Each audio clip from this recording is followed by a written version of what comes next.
Hello my friends, তোমরা সবাই কেমন আছো? আশা করি সবাই ভালো আছো আর আমি অনেক ভালো আছি।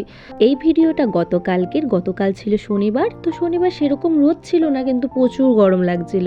তাই আমরা তিন বান্ধবী মিলে একটু ঠান্ডা হতে চলে গেলাম বৈরাগী দিঘিতে। কলেতে তো নামতে ইচ্ছে করছিল, তাই যেমন ইচ্ছে তেমন কাজ। তো এখন সবাই দেখো আমরা প্যান্ট ট্যান্ট গুটিয়ে নিচ্ছি, এখন পিতির সাপোর্টে নামবো জলে। নেমে পড়লাম পরের সিঁড়িতে। প্যান্টটা যেই কারণে গুটিয়েছিলাম ওটা কি লাভ হলো, এত জোরে জোরে পা নাচাচ্ছি যে প্যান্টটাই ভিজে গেল। তোর প্যান্ট গুটায় কি লাভ হলো? হ্যাঁ, আমরা তিনজন এই গরমে এখানে এসে কি শান্তি পাচ্ছি সেটা হয়তো তোমরা ভিডিও দেখেই বুঝতে পারছো। দেখো বৃষ্টিতে বৈরাগী দিঘির চারপাশে কি অবস্থা। তো এই নোংরা জল দিয়ে যাওয়াটা অসম্ভব, তাই আমরা উপর দিয়ে চলে যাচ্ছি। বৃষ্টি শেষ হলে একদিন বৈরাগী দিঘির চারপাশটা তোমাদের সাথে শেয়ার করব। আমাদের বৈরাগী দিঘি অসম্ভব সুন্দর দেখতে। এখন বৃষ্টির জন্য একটু নোংরা হয়ে আছে। আর পাশেই রয়েছে আমাদের ভোলে বাবা। ভোলে বাবাকে প্রণাম জানিয়ে আমরা তিনজন আবার হাঁটা শুরু করে দিলাম।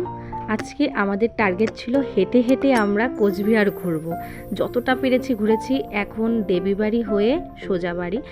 এই যে দেখো আমাদের দেবী বাড়ি। আমাদের যা বলছিলাম, রোদ ছিল না কিন্তু অসম্ভব গরম ছিল। তাই দেখো আমরা এখন মুখে চোখে জল দিয়ে রওনা দিয়ে দিলাম আবার। সঙ্গীতাদের বাড়িতে চলে এসেছি। সঙ্গীতা নিজের হাতে শরবত বানাচ্ছে। মেয়েটা দেখাচ্ছে আর কি আমাদেরকে, দেখ আমি কত কাজ করি। না, শরবতটা বেশ ভালোই ছিল। আর আসার পথে প্রীতির বাড়িতে ছোট্ট পাখিটার সাথে দেখা করে বাড়ি চলে আসলাম। টাটা।